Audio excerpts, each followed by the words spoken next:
Raven, pozdravljena. Živja. Medtem ko mi pa tudi zdaj spontano kramljava, se pravzaprav nahajava v najpomembnejši uri tvoje letošnji, zato ker v času, ko nastaja ta najin pogovor, je samo še ena dobra ura do premiere Veronike na TV Slovenija in me zanima, ali še dihaš.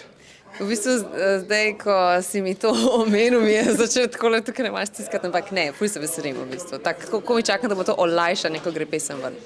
Kakšen odziv pa zdaj pričakuješ, ko daš enega svojega najbolj znanega otroka od sebe najbrž?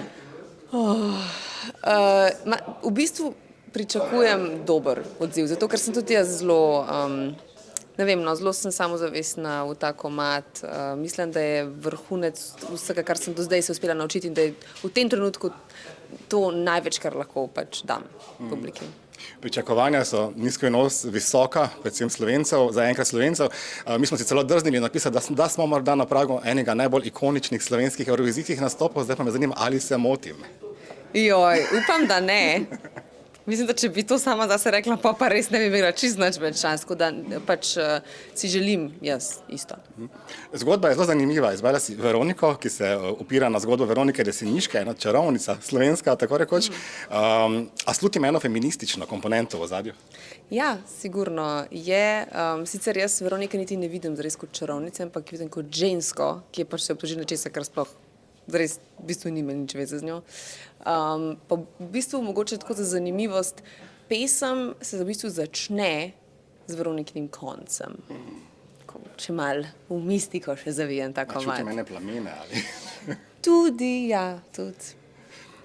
Gledalci, ki bodo danes videli videospot, bodo zvedeli malo več. Miro smo zdaj še tukaj v zakulisju Boba. Da bo spot že malce nakazal, kaj nas čaka v Malmeju.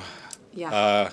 Daj, malo poteši še moja radovednost. Ja, v bistvu zelo pomembno vlogo bo imeli pri nastopu in so imeli tudi v videospotu člani baletnega ansambla SNG Opera in balet Ljubljana. Koreograf je bil Lukas Tušla, ki bo koreograf potem tudi na odru v Malmeju. Tako da iz tega vidika bo ne samo koreografije, ker je pravzaprav ni bilo, vse je bilo improvizacija, kar smo delali v spotu, ampak podoben občutek želimo zabuditi potem tudi na odru. Poslušalcem. Eurovizija se je skozi leta malce spremenila, postaja bolj instagramabilna, recimo tudi. Kakšni so vaši načrti celotne ekipe? Predvidevam, Joker Audio so recimo kar vrgli face v promocijo, sklepam, da nas čaka kaj podobnega? Ja, jaz mislim, da kar se tega tiče, čeprav mislim, da smo si z Jokerji zelo različni v marsičem, ampak je pa, mislim, da so, kar se tiče marketinga, oni res v polnosti izkoristili to priložnost in tudi sama si želim ne z isto vsebino, ampak v isti meri izkoristiti tudi pač te neke socialne omrežja. Imamo kakšne konkretne načrte, tudi s kakšnimi nastopi v tujini?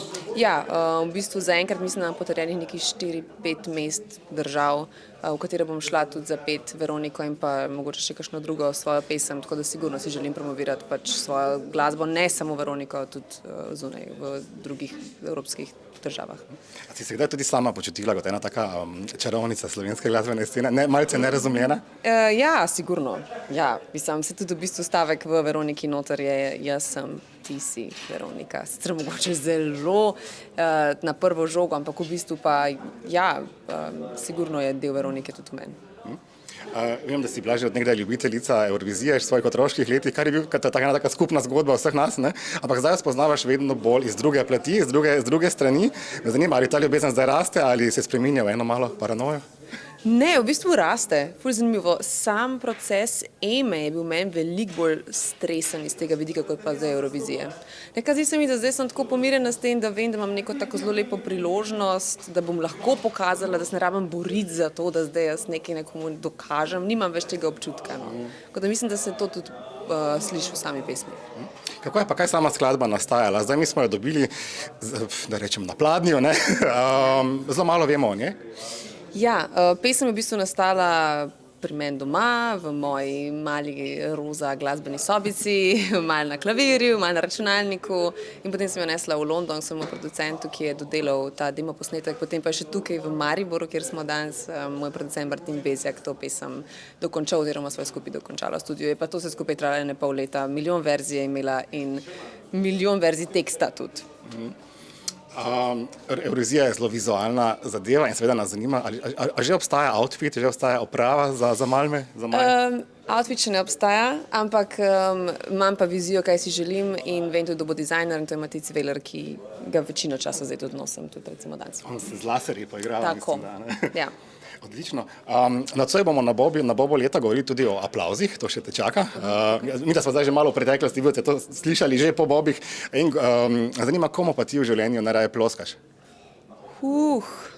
Najraje ploskam.